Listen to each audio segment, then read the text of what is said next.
YouTube, Justin from Team Misplay, and I'm going to be talking about your emotions in the game.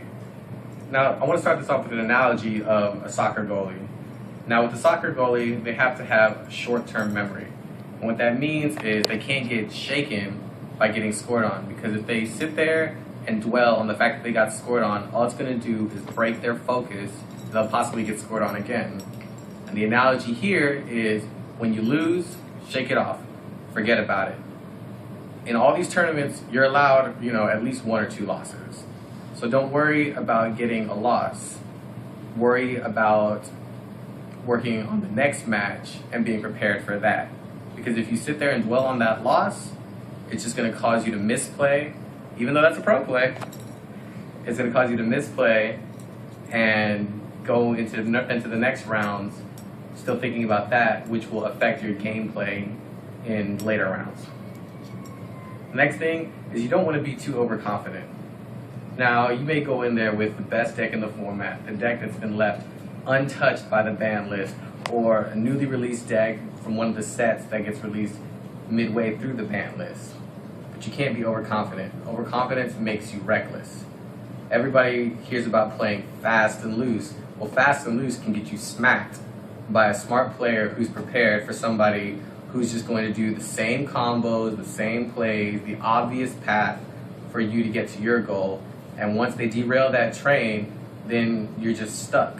You're stuck with a deck that's not spitting out what you want it to do and being outplayed by a player who is prepared.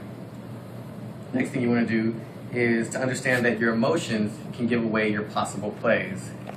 Now, this goes along with the idea of bluffing your opponent. Even if you have a terrible field, as long as you act confident enough in what you have, it can shake your opponent into being a little bit more reserved. I've seen games go where an opponent will scoop off of a card that they top deck, and then they look at the next card and realize that they could have turned the entire game around if they'd have just waited one more turn. On the other side, I've seen players who their faces just get so excited once they get that one piece of the combo that they need to go off, and then their opponent sits there and waits for the right time to activate any kind of setup that they have in order to counteract that. And if your opponent has the setup to counteract it, then there's no way for you to win anyway. But if you can hide that you have your setup, you may get your opponent to misplay and fire off early or wait too late to get their defensive measures off.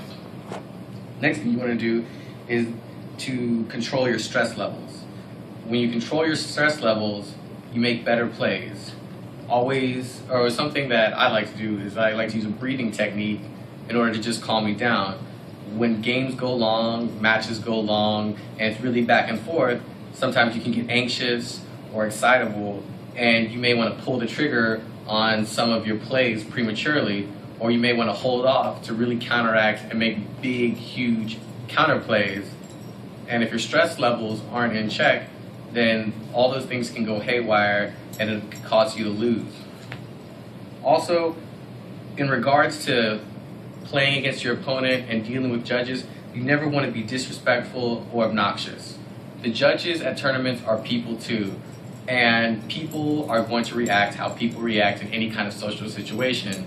A judge is more inclined to favor a call from a person who is respectful, who's calm, and who's not attacking either their opponent or the judge. Now, granted, if the call is supposed to go your way and you know it's supposed to go your way, then obviously the judge will rule your way, but Judges take note of players who are, for lack of a better term, douchewads, and it'll make them less inclined to help you out in the future. Whereas if you're respectful, the judges will take note of that and be sure to give you the most fair ruling, because you don't want to end up in a later round with an ambiguous call that's really left up to the judge to make the final decision, and you've been a total jerk the whole time through, and all the judges know it, and all the judges have talked about you. And I mean, I know it may not be fair, but it happens. People are people. Nobody's infallible. And the last thing is just expect the unexpected. There's been regional tops let's look at the last YCSs. There was a zombie deck that won. There was a Macrocosmos that went top 8. Just be ready. Skill drains, anything can happen, and just be aware that sometimes you're just going to run into something that flew in completely under the radar, and you can't let the fact that it's unexpected shake you. And remember, it's not a pro play unless it's a misplay. Be sure to thumbs up the video, comment down below, and subscribe to the channel. Peace out.